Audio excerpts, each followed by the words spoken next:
Joining us now is UKIP leader Nigel Farage, who thinks this shows our government is losing control. They did say in their manifesto that they wanted to get immigration down. They haven't. Why do you think they haven't? How are they failing and why? Well, the real truth is, and they won't admit this, that they've lost control. And they've lost control because we have an open door to nearly 500 million people. Anyone that lives inside the European Union can come and live and settle and work in Britain. And there's nothing we can do about it. And that basic truth, nobody ever wants to discuss. So take, for example, Romania. You know, they recently joined the European Union. 50,000 people last year came to Britain from Romania alone. Now, you know, the argument that, well, people are coming to work, a lot of these are very good people. Of that, there's no question.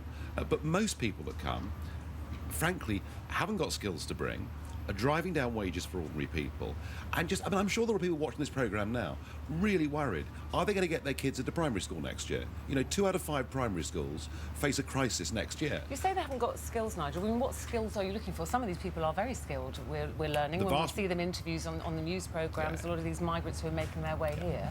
And also, there are people, they might not have skills, but they might be very hard-working when they get here, given the opportunity. Well, they might be, they might not. I mean, look, I'm all for us having an Australian-style immigration system.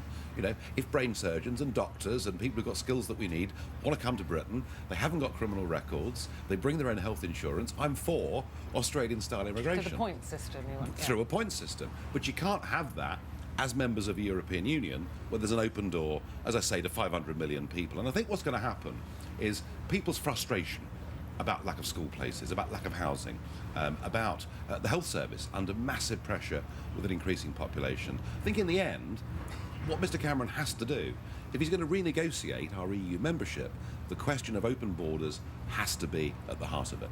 So there's a couple of things here. It doesn't matter what they bring or what they contribute when they get here. The place is creaking at the seams. Our whole infrastructure, even the amount of water that is available to have a shower or take a drink, will be affected by the amount of people that populate this country. But then you will get the employers who will say, look guys, how do we keep this country running? Because these folk are necessary. They're coming in doing the jobs that the rest of you don't seem to want to do. Well, there are lots of big employers who benefited hugely from this.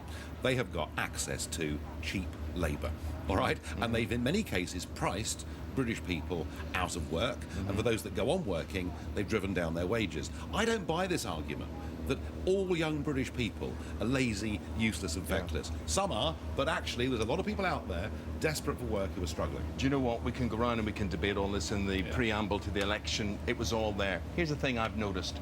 My job is to make you out to be nuts and off the wall and, you know, very, very extreme.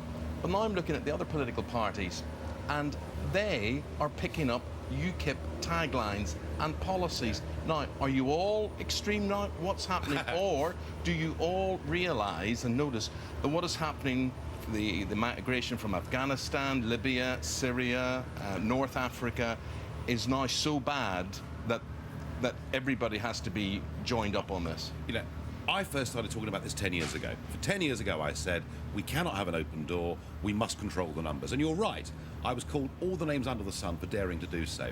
Opinion poll out at the end of July showed that 50% of British people now rate immigration as the #1 issue.